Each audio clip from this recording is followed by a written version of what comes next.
Vacuum sealing is not the same as canning. If you've seen this on TikTok or you have any kind of vacuum sealer that just removes the air out of your jars, that is not canning. And the reason for that is all this is doing is removing the oxygen to help preserve dried goods longer. The bacteria that you'll find in your green beans and your peas and your carrots, your corn, your cherries, your meats, that bacteria is still alive and well if you vacuum seal it. Those bacteria are going to grow, fester, go putrid, release gases, pop your lid off, and you're left with a molded, disgusting mess. And that food could make you incredibly ill and even kill you.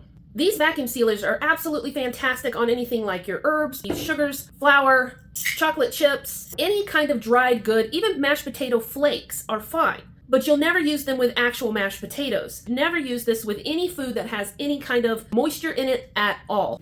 Let's do an experiment. I'm going to vacuum seal this small little bit of chicken here instead of pressure canning it the correct way, and we're going to come back and take a look and see what happens. So this little experiment that we're going to do, I hate wasting food. I absolutely hate it, but if it can save a life, if it can teach you the right ways to do things and why, then I'm all for it. So in this jar, we just sealed up some fresh chicken. This is not pressure canned. This is just vacuum sealed. This one, however, has been properly canned. So what we're going to do is we're going to do a side-by-side comparison. Today is the 20th of March. We're going to check back in a week or less and see where we're sitting.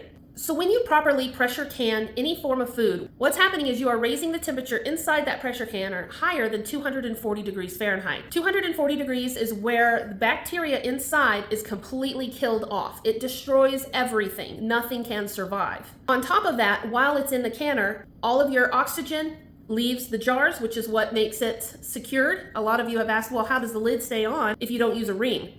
Because all of the oxygen has been sucked out of this during that process. The food's superheated, and when it cools, it sucks that lid down completely, which is another reason why we allow our jars after canning to sit for 24 hours untouched. That gives the lid plenty of time to secure itself to the jar and make sure that there's no breakage or seal leakage at all. And you're left with a completely sterile, oxygen-free environment for your food. That is why it can stay shelf-stable for years.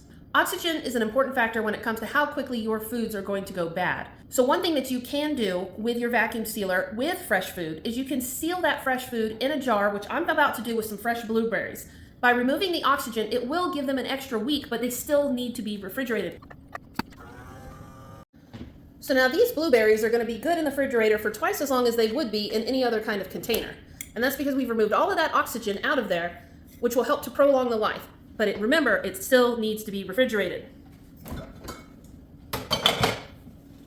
I hope I've answered some of y'all's questions and shined some light onto why you want to pressure can the proper way and not just vacuum seal your food. If you have any questions at all, or you're curious about how something works, you want me to make a specific video for you, let me know down in the comments. And like always, I'll see you in the next video.